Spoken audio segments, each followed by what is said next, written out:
Okay, welcome to day 2 of our very exciting week of digital democracy on 94.7 The Pulse. Throughout this week, we're going to have a total of 9 forums. We've done 2 forums yesterday. Today, we have 2 more. And it's your opportunity as the voters to meet the people that are running in your area so you can make an informed choice when those ballot packs go out. In past years, as people would know, we've had forums on location and also have had a live audience, but COVID-19 means a very different reality. Today, all of the candidates are attending remotely. We're reading out the questions that have been sent in by the listeners. If you would like to submit a question, you still have a chance to do that. Just go to the Pulse website, 947thepulse.com/council elections forum, all one word. Forum number 3 of our 9 forums today is Golden Plains Shire. Now, Golden Plains Shire is 2,708 square kilometres. It runs from Smythesdale up in the very north down to places like Inverleigh, includes Bannockburn, Meredith, Lethbridge, and at the last election, Golden Plains had 17,500 voters. Golden Plains Shire will elect 7 councillors, and I'm pleased to say that here to answer your questions today in ballot paper order, we have Gavin Gamble, Tim Harrop, Cameron Steele, Owen Sharkey, Brett Cunningham, Nathan Hansford, Greg Nairi, Clayton Whitfield, and Andrea Mann. And I haven't received any apologies for this forum as of 11 o'clock today. So the other candidates who we invited, we didn't get a response from. The candidates today will have a speaking time limit of 2 minutes. So we'll have opening statements, then take questions, and then closing statements. Each time the candidates will be capped at 2 minutes, and the speaking order, as always, will be chosen at random by our computer. So without any further ado, let's move to our opening statements. And the computer has chosen Tim Harrop to speak first. So Tim, your 2 minutes. Tim, you just need to unmute yourself there. No, we just still can't hear you. I'll just see if we can get Tim unmuted. Tim, are you there? How's that? Yep, go ahead. Good morning, everyone. I'd like to just start by thanking everybody for their support and mentioning that I'm a farmer who's lived in the area and raised 3 children for the past 31 years. I'm not politically aligned to any party or group within the council. I'm not interested in an ongoing political career. I'm not motivated by a need to subdivide land or rezone land. And I'm not coming from a point of frustration with the council projects. I'm really here to offer my experience and abilities to support the people of Golden Plains Shire, particularly around the issue of wanting to keep rates and charges as low as possible, and wherever possible, give some rate relief to the long-suffering ratepayers of the Shire. I want to help the council to work together better. I want to help the community and the council to survive and cope with the recession due to the COVID pandemic. I think it's also a time of opportunity, particularly around the renewable energy sector and the recycling sector, to encourage industries and research to come to the Shire and bring employment and more rates to the Shire. I think it's also a very good time to improve fire management and water conservation practices within the Shire. And I certainly have an interest in anything to do that can improve farming practices and assist farmers in producing better crops within the Shire. Tim, thank you. That's your 2 minutes. We'll go now to Andrea Mann. Good afternoon, everyone. Thank you for having me. My name's Andrea Mann. I've decided to step up to the 2020 Golden Plain election.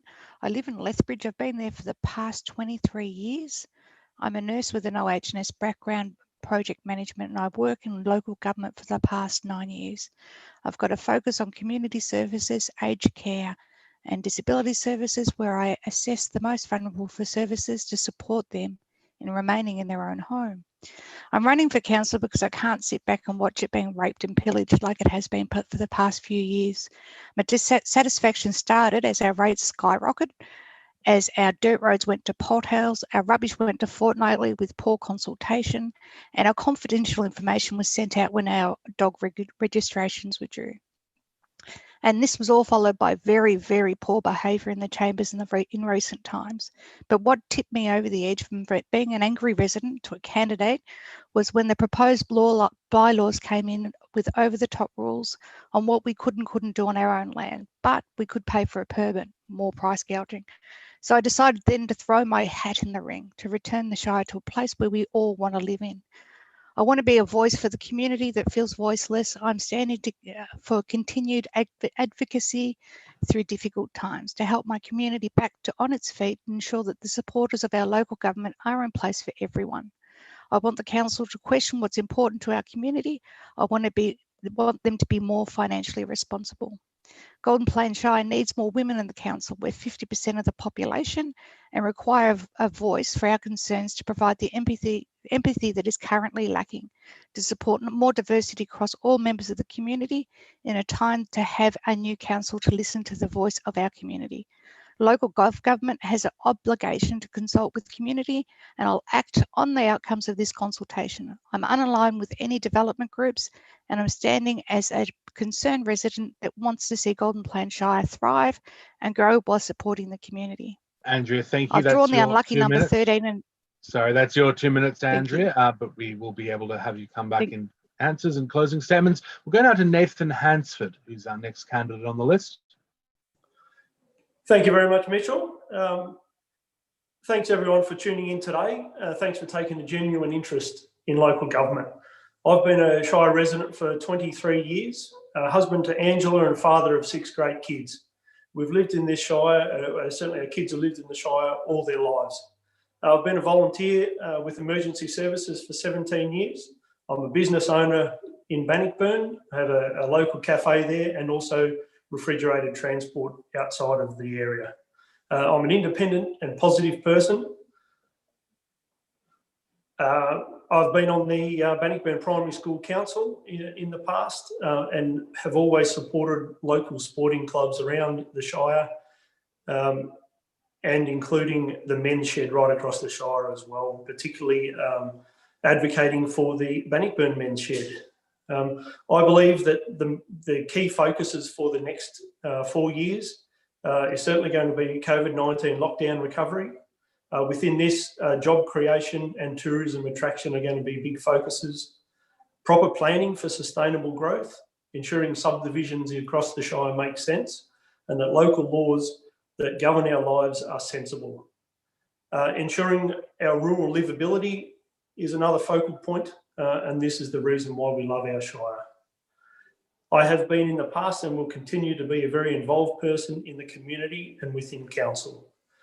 There are lots of other things around being a councillor outside of the council realm that we need to be involved in to make sure that we are heard as a council across the state. And that's all I have. Thank you, Mitchell. Thank you very much. Up next, we have Clayton Whitfield. Thanks, Mitchell, and thanks to your listeners for tuning in. I'm nominating for councillor because I would bring improvements in community consultation, better asset maintenance through budget efficiency, and support the youth in our rural communities. I've lived in the Golden Plains Shire for 14 years. I grew up on a farm and I understand the challenges that farmers face. I've worked in the domestic building sector, the Australian Defence Force in the Army Engineer Corps, and vocational education at the Gordon TAFE. It is the role of council members to set the strategy for which the GPS staff then implement. I believe the best way to determine the right strategies is by detailed community consultation. No one understands the needs of the community better than the people that live there. If elected, I promise residents will be informed, consulted, represented and valued constituents of the Shire. Any decisions I make will be based on research and consultation. Asset maintenance for roads, trees, drainage and public facilities must be improved. As the Shire's population increases, more funding should be funneled to asset maintenance. Drainage is an issue that has largely been ignored for decades. The GPS has a high proportion of youth, with almost 30% of the population aged between 0 and 19. I will support them to achieve the outcomes that they need. There is an opportunity to offer more youth facilities in rural communities. The pandemic has caused considerable angst for many in the Shire. I believe a mobile mental health facility servicing our rural communities could be of benefit. Attracting business to our region is important for jobs and the local economy. The ratepayers need a council that they can trust to deliver infrastructure that is in line with our rural appeal, while also providing value for the ratepayers' dollar. Thanks, Mitchell.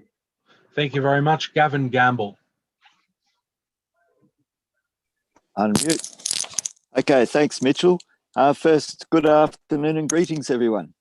I'd like to acknowledge and pay respect to the Wadawurrung people, traditional owners, past and present, and the Eastern Maar, First Peoples and traditional custodians of the land Golden Plains Shire rests on. I'm running for council because I want to see the Golden Plains grow as a more caring and sustainable community. My vision is to create a Shire we can be even more proud of, with policies that address climate change, better township planning, biodiversity protection, and creating a community kids will want to come back to. You can see a lot more of my details of my policies and ideas on my Facebook page, Gavin Gamble for Golden Plains. If elected, my priorities will be action and climate change. I'll be keen on leading on these issues. I've got a background with the Alternative Technology Association and originally helped set up the Geelong Sustainability. So responsible development and township enhancement. I want to foster the village atmosphere of our towns and stop our towns suffering from a totally car-centric development plan. So for that reason, I will be promoting and advocating for public transport to improve it or establish it.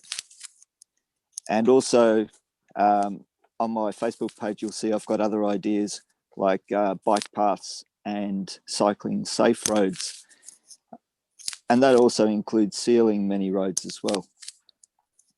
Getting the council, the Shire, to be more progressive, proactive and engaged, to buy local is also a theme you'll find there. Cultural and wellbeing initiatives.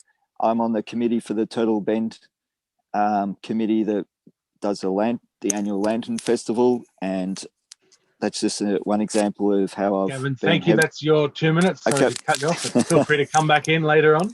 Up next, we have Owen Sharkey. Thank you, Mitch. I too would like to acknowledge the traditional owners of the land where we are all sitting here today at the Wadawurrung people, and pay my respects to their elders, both past, present and emerging. And Mitch, thanks very much for this forum. Your work in the G21 region is exceptional. Thank you. My name's Owen Sharkey. I was born in England to Irish parents. I migrated to Geelong. I was 6 years old and a mad, passionate cat supporter ever since.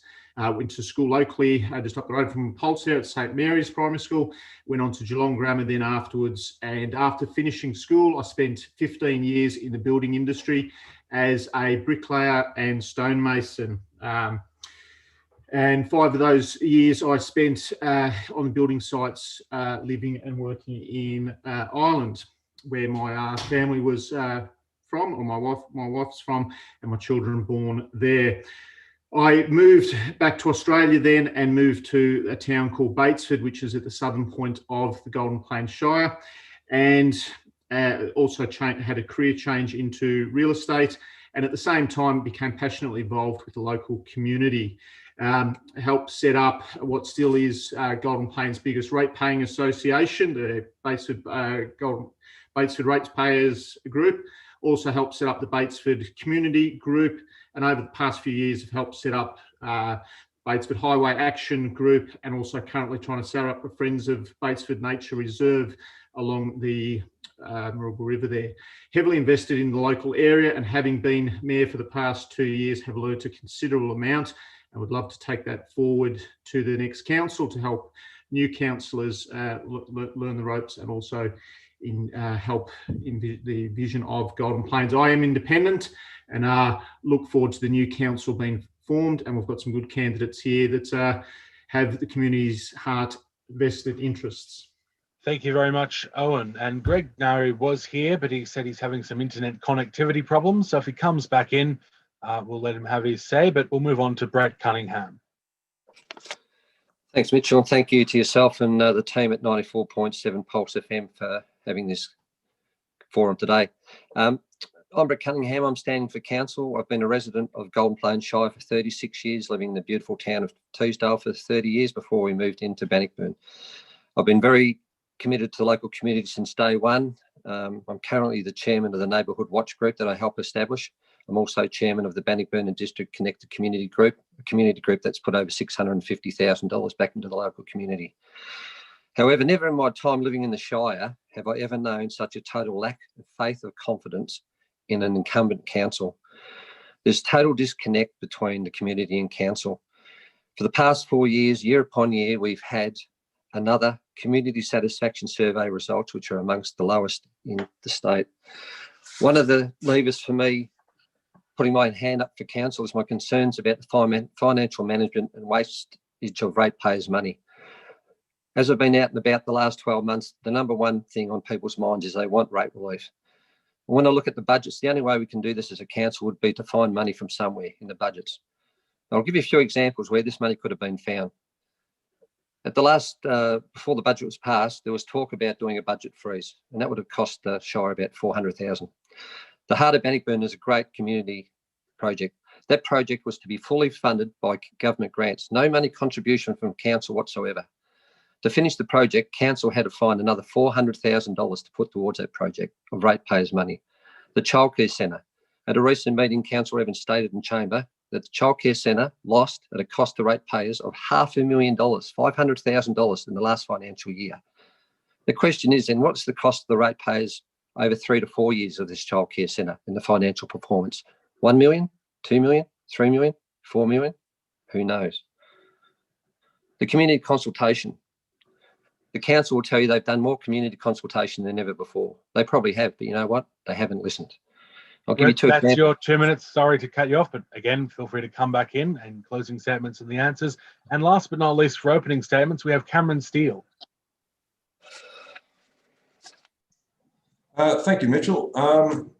I stood as a very inexperienced candidate the last election. I didn't get up, but my care for the community and the Shire didn't abate, and I got myself even more heavily involved in issues within the Shire.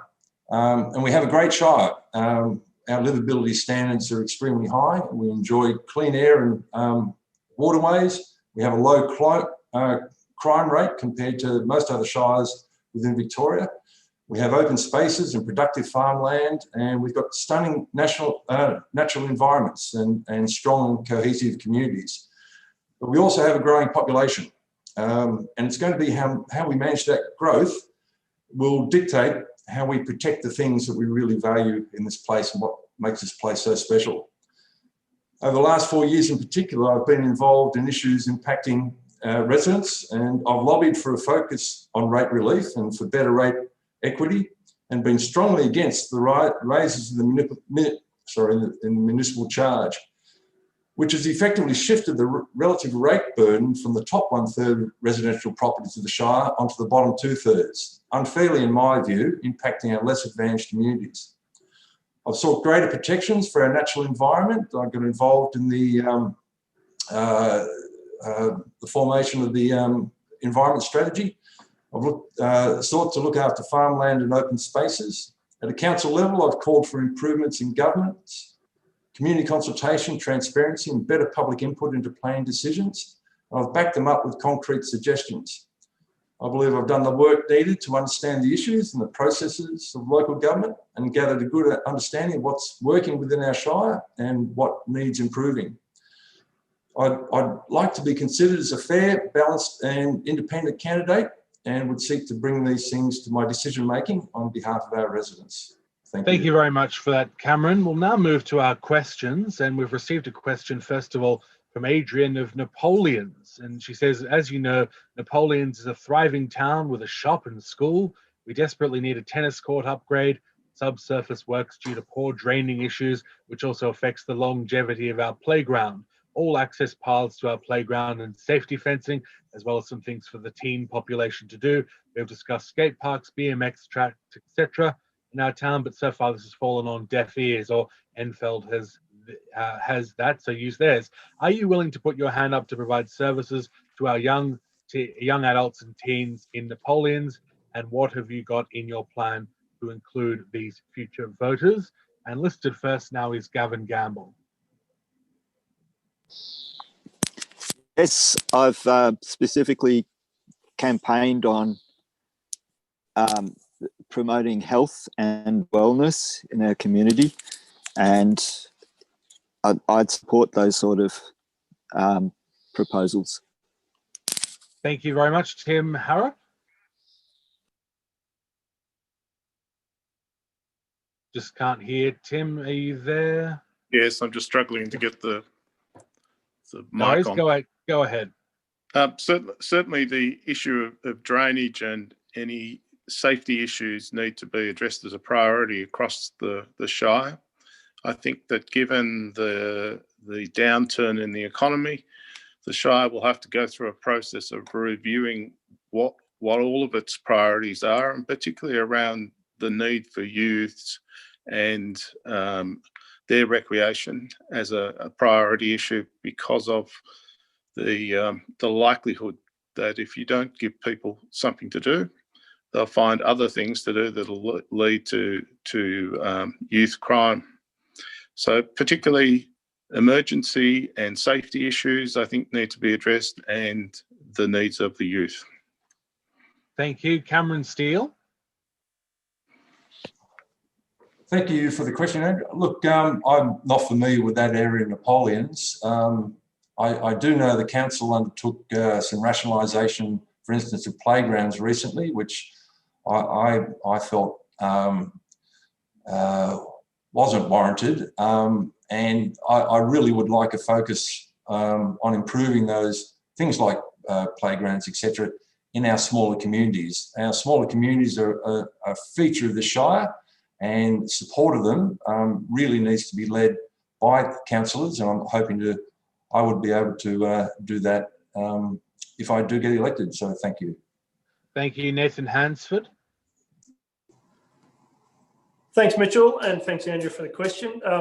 As I've stated already today, fully support active recreation in all towns in our Shire, and that includes Napoleon's. Napoleon's is a growing little town, being right on the outskirts of Ballarat, and it's something that's going to feed into Ballarat in the future. So I think we're going to see an explosion in population there. Probably not like we've seen in Bannockburn, but it's certainly that top end is going to be a big increase in population. The only hurdle, I suppose you could say, is our budget. If we can attract grant money to build all those facilities, I would be in absolute support of it. But unfortunately, in the shrinking budgets that we have at the moment, I think it's going to be a little difficult to absolutely promise that this would be built anytime in the near future. Thanks, Mitch. Thank you. Clayton Whitfield. Thanks, Mitchell. I'm actually, it's on my platform that I want to support the youth in the rural communities. We're doing something here in Inverleigh, set up by our Progress Association, which is an online forum for the youth to have ownership of and fill in surveys and make suggestions as to what they need in the community and what they want. They've been guided through that by some capable members of the community, and once they've decided what they want, they'll be assisted in putting together feasibility studies or business cases to guarantee that there is value for money in the budget for these projects. And I think that's something that perhaps could be rolled across the entire Shire to get the engagement of the youth, and we're not just nominating what we think they need. Thanks. Thank you. Brett Cunningham. Thanks, Mitchell. I actually spent some time up north on the weekend helping out Ian Jepson. Very disappointing. A lot of the people up there I spoke to said they felt like fringe dwellers and they're the forgotten part of the Shire. I've got a strong commitment to youth. I've been past president of the Golden Plains Athletic Club, coach netball, tennis and basketball clubs.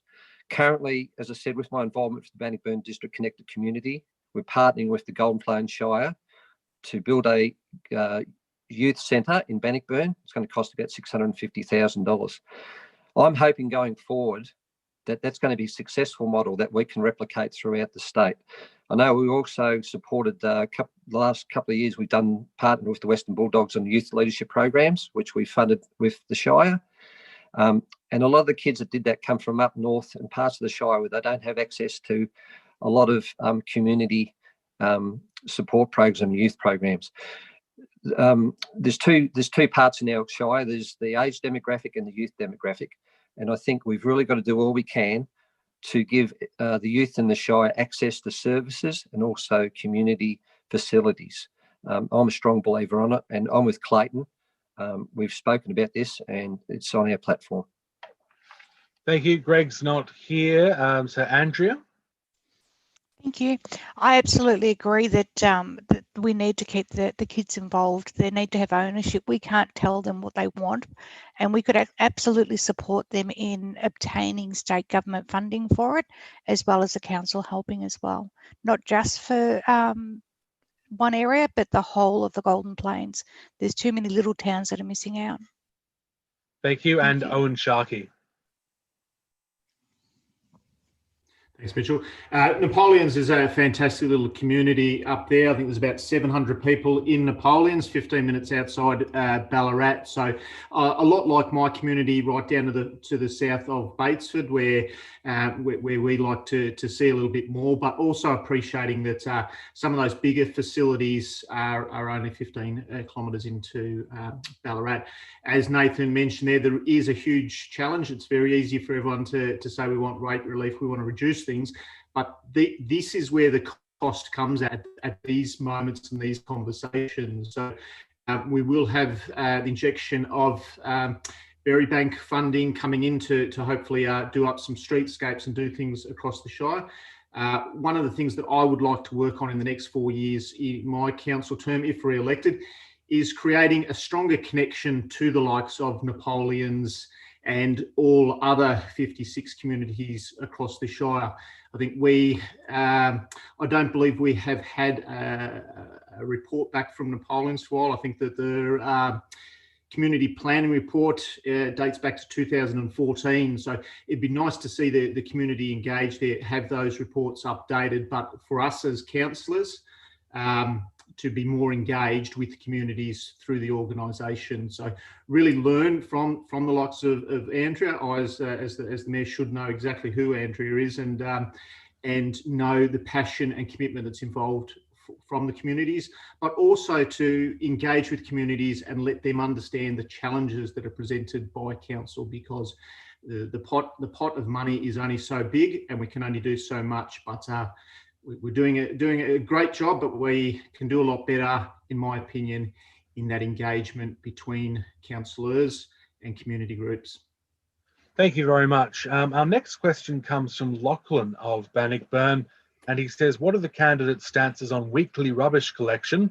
I would particularly like to hear from Councillor Sharkey, as this was part of his campaign 8 years ago. I had a look and it didn't seem that Owen ran 8 years ago, but anyway, we'll put that to all of the candidates. So first up now is Brett Cunningham. Thank you, Mitchell. Yeah, look, I was a big supporter against that. I think, once again, the council back then failed in community consultation. What they should have done was they should have went out to the community and said, listen, we've got to address, we're one of the worst recycling shires in the state.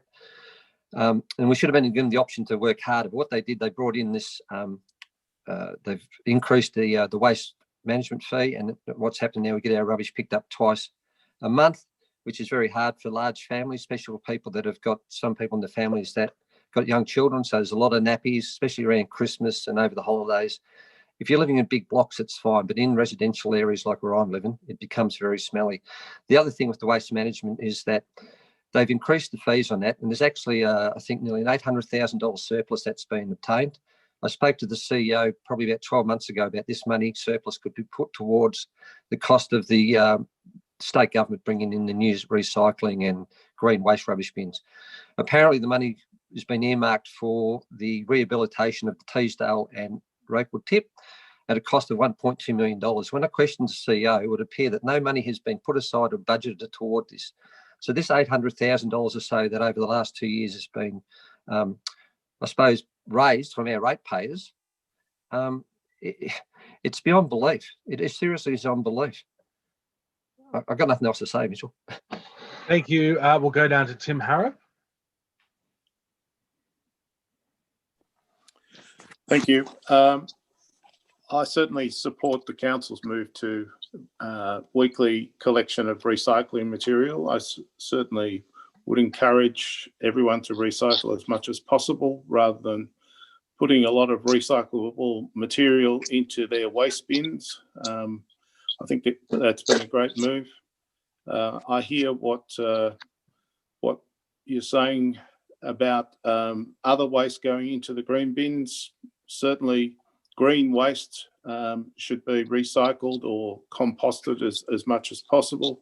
I'd like to see council leading a program to help people understand the difference between the different types of waste and how they should be streamed into the different types of bins, and encourage local composting within people's gardens as much as possible.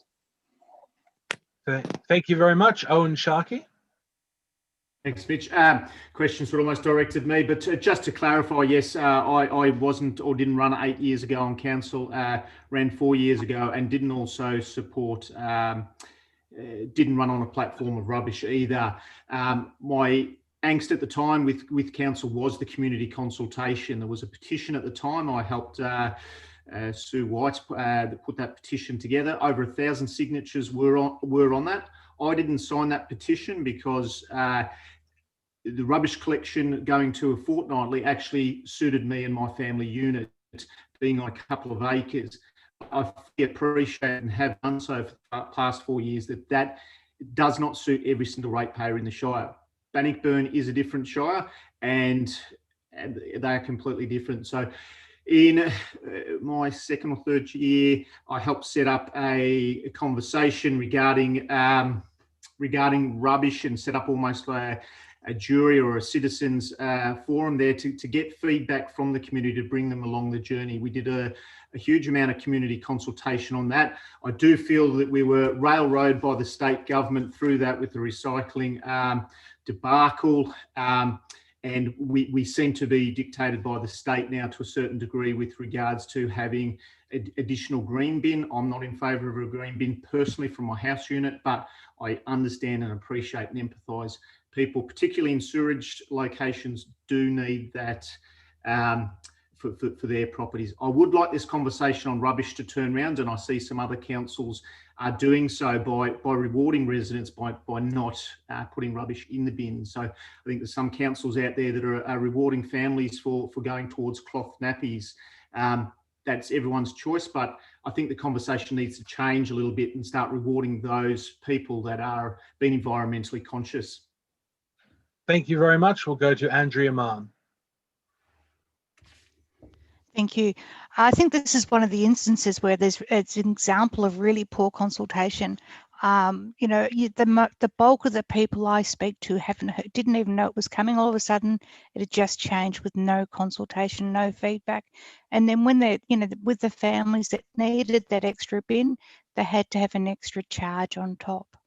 And it's just something that needs to be revisited and restructured. So that why we do have to work under the state government's advice on how we do it. I think we could do it in a lot fairer way. Having to freeze your nappies for a fortnight is probably not ideal. Thank you. Thank you. Clayton Whitfield. Thanks, Mitchell. I probably echo what Cameron said a little bit in encouraging everyone to recycle as much as they can. I also understand that different family dynamics lead to different rubbish removal requirements. So It's a bit of a case-by-case basis, and I think some further community feedback on it would be invaluable. But I'd also like to add that for rubbish collection, I'd like to see a couple of days a year where hard waste can be removed. We're not seeing any of that. Thanks, Mitchell. Thank you. Greg's not here, so Nathan Hansford. Thanks again, Mitch. One of the biggest fallacies with the rubbish issue at Fortnightly is that currently we have a 240 litre bin that is emptied fortnightly. If we were to go to weekly, it would be 120 litres. That's the standard rubbish bin now across all of our surrounding municipalities. So the actual volume that is collected over a fortnight is exactly the same. There is a smell component to that, but I have not had that issue myself. I have had that complaint made to me a number of times, and I certainly agree that in our smaller block sizes in high density res, this would be an issue. It's something that comes around every few years to be reviewed, and our rubbish and recyclable review is coming up again in, I think it's only about 18 months' time that council will review that. But the end result from shifting from weekly to fortnightly rubbish was that we, as the Golden Plains Shire, went from one of the worst rubbish to landfill, so into landfill, to one of the best in the state. So it was a turnaround overnight, and while a lot of people believe they weren't consulted, there was consultation right across the Shire, websites, Facebooks, all of those things were entered into. But unfortunately, a lot of people are not in that realm all the time to be able to partake of those types of surveys. And finally, I'd just like to say I have a family of 8. My wife and I have 6 kids, and we can make the fortnightly rubbish work, and sometimes not even a full bin when we do it. What it did do was made us think when we go to the supermarket, do you buy 2 kilos of apples that are in a pre-packaged plastic container, or do you take your own bag? Nathan, that's your 2 minutes. Sorry to cut you off No, there. that's fine. Again, Thanks, more Mitch. opportunities to come in later. Cameron Steele is next. Thank you, Mitchell. Yes, it has been an ongoing discussion within the Shire. I'd probably argue a little bit with Brett in that going to the weekly recycling did probably mean a drop in cost from what it otherwise would be. That was when our recyclables were actually a resource that companies were after, and given the landfill levy, it meant that I think residents were better off. I fully support fortnightly rubbish pickup. I'm on a larger block. What I don't support or didn't support is during the latest waste strategy review, in which many options were put up to residents. I firmly believe that we should have put up a costed weekly collection, especially for the sewered areas in our Shire.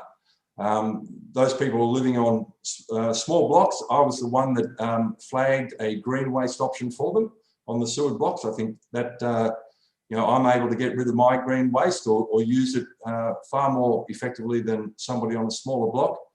But they didn't have that option. That wasn't posed, and it may well have. They may well have sat there and looked at the cost and went, you know what, we'll stick with the fortnightly rubbish pickup.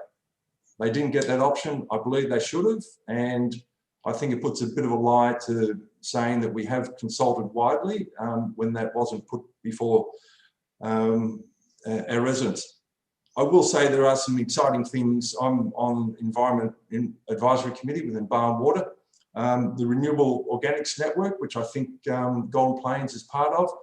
Our organic waste, they're looking to turn that into renewable energy as well as things for the agriculture sector. So I think there's some great initiatives that will really help address our waste issue within the Shire. I'm looking forward to hopefully promoting those if I do get onto council. Thank you. Thank you very much, Cameron. Gavin Gamble. Hi. Well, I support Tim's comments on the council leading and being more actively involved in helping people, and also Owen's comments on rewarding good practice. Cameron's comments on the green waste option for denser population areas, I'd support that too.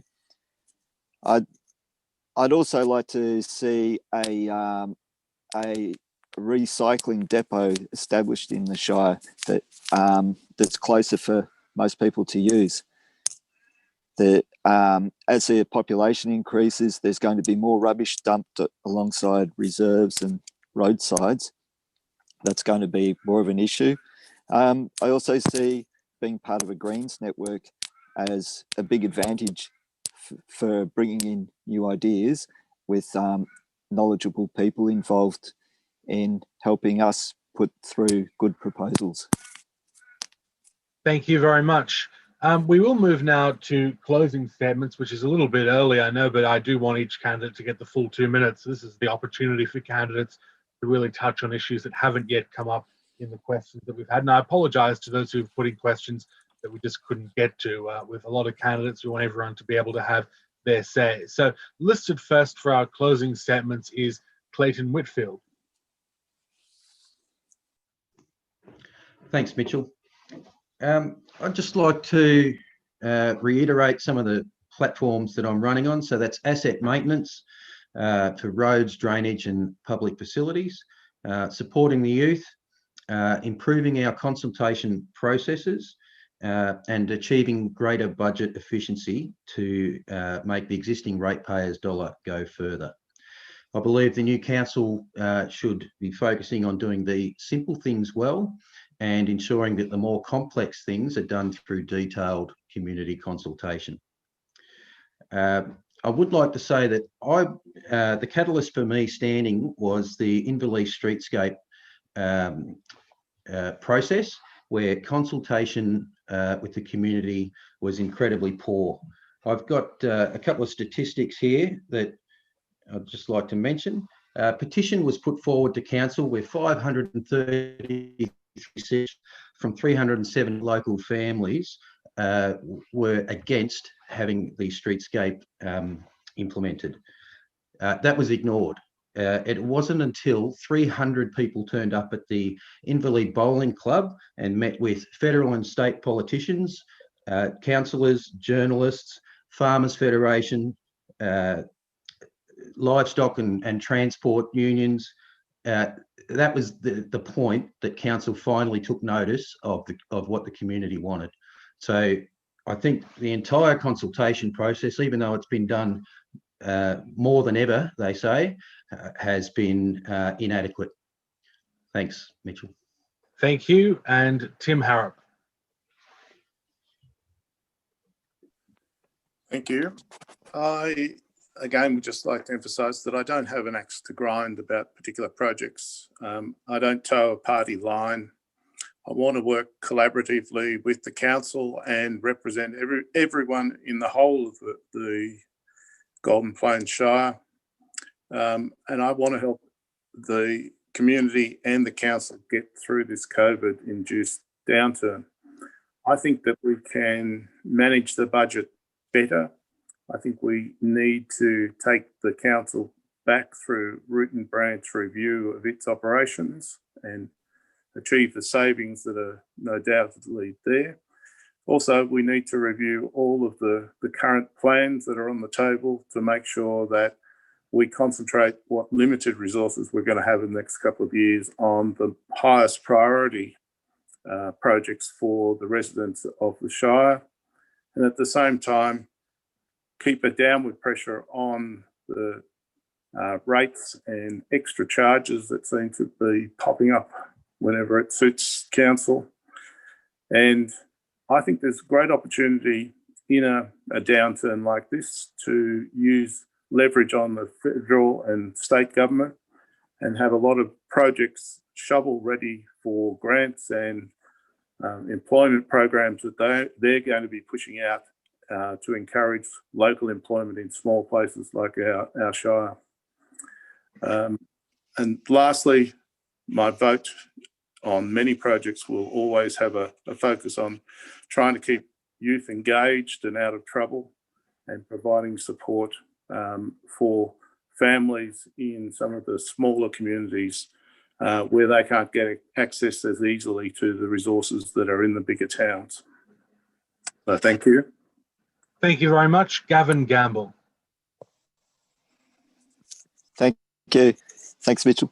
I guess to really get a handle on some of my issues and my concerns and my open engagement with the community, you could see that I've possibly been the most active Facebook person on community discussion threads like the Bannockburn community group.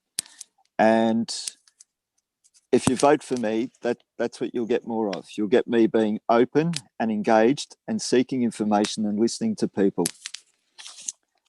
But apart from that, I'm campaigning on wanting more respect and provision for wildlife corridors and township limits, in terms of we can't just keep on doing an urban sprawl everywhere. And also, I'd like a greater variety of block sizes and more resources for management and greater respect for our special environments. I believe we need to do a lot better for the elderly, and I'd really strongly advocate getting a minibus service happening through the communities. I'd also want to see, let me see. Sorry, I lost my thread here. That's all I'll right. leave it at that, thanks. You'll leave it at that? All right, no worries. Andrea Mann. Andrea, we just can't hear you. I think Andrea is still muted. Hello, Andrea. Andrea might have dropped out. I think we might go to Brett, if you're there, Brett. Thanks, Mitchell. Golden Plains Shire is a great place to live. I totally believe this, and I've actively encouraged my two beautiful daughters and partners to buy and build homes in the Shire. However, for this Shire to move forward, I honestly believe the current negative culture at council, negative culture at council level needs to be addressed, and the only way really to do it is via change at the upcoming election. When I read a newspaper article about Golden Plains Shire, I want it to be a positive one. I don't want to read stories about the mayor facing off in the street, councillors telling each other after meetings to take the glasses off and meet them outside, accusations regarding threatening and abusive phone calls. This behaviour has got to stop and be addressed. I know what it's like, because since I put my hand up to go on council, there's been some very unsavoury things being forwarded onto me. You cannot run a successful business, or in this case a council, with this behaviour and culture in place. Ratepayers have two options at the upcoming council elections. You can elect to vote back in a group of renominating councillors, but know that past behaviour is the best predictor of future behaviour. Or you can elect a group of new candidates, fresh faces, fresh ideas, who will nominate, who will communicate under and take community consultation into account, listen and represent ratepayers across the Shire. Elect a new group of candidates that will totally give them the opportunity. We will work hard, we will listen, and we will take on the task of regaining the faith and trust of the community and reconnecting the council with the community. This is the only way that we can move forward. It is time for a change, and the 23rd of October is the time that ratepayers of Golden Plains Shire can implement the change that is made. Thank you, Mitchell. Thank you very much. Andrea, are you there now or not? I am. I'm sorry about that. It just wouldn't unmute. Love technology. That's all right. Go ahead. My closing statement is the main reason I am standing is because I want a Shire that we want all proud of, that we want to live in. I want a place where we don't have to pay for a permit to ride a motorbike on our own property, or to have extra horses or a container. You know, that we all pay massive rates. We should have a right to work within the rules, but not have to pay extra. I want the local government to consult its community and actually act on the consultation. I'm unaligned with any development groups. I've got no, I've lost my train of thought. And I've got no alignment with anybody except for as a just a concerned resident that feels that they've got a voice strong enough to actually get some change for everyone, including every town. Thank you. Thank you very much. And we'll go to Cameron Steele. Thank you, Mitchell. Look, having observed council and been involved in issues across the last 4 years and beyond, when you tie it all up in a big bundle, a lot of the issues stem from the tension between the current residents and our growing population. Whether it's local laws number 2, whether it's residents having to pay for developer driven infrastructure, decreasing block sizes. I joined residents in Inverleigh through the panel hearings, and these residents were passionate about trying to maintain the amenity of their town, and those residents were facing developers with QCs. I mean, the balance of the voice of residents who are trying to look after the amenity of their communities, I think, is out of kilter. And I think it will take a lot of strategic thinking by the new councillor group to address these problems. A lot of stuff are spot fires. We came to the last election and there was issues regarding rubbish and all the rest of it. These are perennial issues that will come up, and those tensions will increase unless we get ahead of the game. And I really would like to be part of a council that took that strategic thinking seriously and really applied themselves to thinking, what do we want the Shire to look like in 10 years, and whether we're all still happy living in a Shire with the kind of values that we enjoy at the moment. And I think we've got some great opportunities that will come, but unless we get ahead of the game, I think we may find ourselves. One of the big things I found walking the streets is we don't want to become another Lara. And I think that's a potent message, and I'd work to make sure that doesn't happen. Thank you. Thank you very much for that, Cameron. Owen Sharkey. Thanks, Mitch. As I said before, I do believe in diversity, and hopefully the next council that is formed has diversity across the Shire, age, gender, and everything right across there. So firmly believe in that. Over the past 4 years being elected, I've respected the opinions of all communities. I've sat with people right to the north of the Shire. I've sat with the people of Inverleigh, listened to the Inverleigh over the one-way issue, as Clayton mentioned before. I was the councillor that brought forward a motion to council to eliminate the one-way option so we could keep moving forward. It was clear that the community didn't want the one-way there. And that came about. A councillor cannot make that decision immediately. They must listen. I listened to a lot of people. There was a small amount of people that did want one-way, but ultimately I was the councillor that put forward a motion after listening to them. Over the past 4 years, I have returned every single phone call, every single email, text message. Every single time I've been tagged on Facebook, I've responded. The responses haven't always been what people want to hear, but that's our communities. We're not always going to agree on things. The respect that I have earned has been shown by my fellow councillors having elected me as the mayor for the past 2 years. That same respect has been shown on the Central Highlands Councils of Victoria, similar group to G21, with 8 councils who elected me as the chair of that. I'm also represented on the peri-urban group and G21. I do stand as an independent. I am experienced, and I'm looking forward to working collaboratively with some of these people here in this room for the best outcome. That's what we all want, and the only reason we all put our hands up is to represent those people of our communities. We're all aligned to something, and that's community. Thank you very much. And last but not least, Nathan Hansford. Thanks again, Mitch. Thank you for the forum today. My past involvement in the Golden Plains community is proof of my dedication to the Shire and the wider region. As an existing councillor, I know the last council spent considerable time working to fix many issues. One of those was the childcare, and we now have a system that is the best outcome for our community. I'm restanding as a councillor to work for you, not to toe a party line, no vested interests, just a positive local bloke, happy and willing to help you. There is talk about change, but I ask the voters, if a candidate can't even abide by plainly written laws about safe campaigning, how can you trust them to be an upstanding community leader such as a councillor? I love our Shire, I love our people, and I love being able to help. And indeed, past performance is an indicator of future performance. Were the last 4 years perfect? No, they weren't.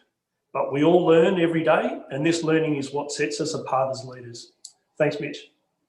Thank you very much for that, Nathan. And thank you to all of our candidates today for coming to answer the questions put forward by the voters and also to present your platform. So thank you very much to Gavin Gamble, Tim Harrop, Cameron Steele, Owen Sharkey, Brett Cunningham, Nathan Hansford, Greg Nowry, Clayton Whitfield, and Andrea Mann. I'd also like to thank the Pulse staff and volunteers. I get to be sort of front and centre in these things, but the staff and volunteers do a lot of really good work behind the scenes to make sure that these forums happen. So a big thanks to them. Coming up in about 30 minutes time, we've got our Winchelsea Forum for Surf Coast Shire. But until we get to that point, we've got some great music for you over the next 30 minutes on 94.7 The Pulse. And don't forget to check out our election guides online at mitchellsfrontpage.com. That's it for now for this forum in Golden Plains. Thank you. Thank you. Thanks, Mitch. Thanks, everyone. Good luck. Thanks, Mitchell. Well, Good luck, great all. job. Thank you, Mitchell. Good luck, Thank you. everyone. Love that music. And it's over and out.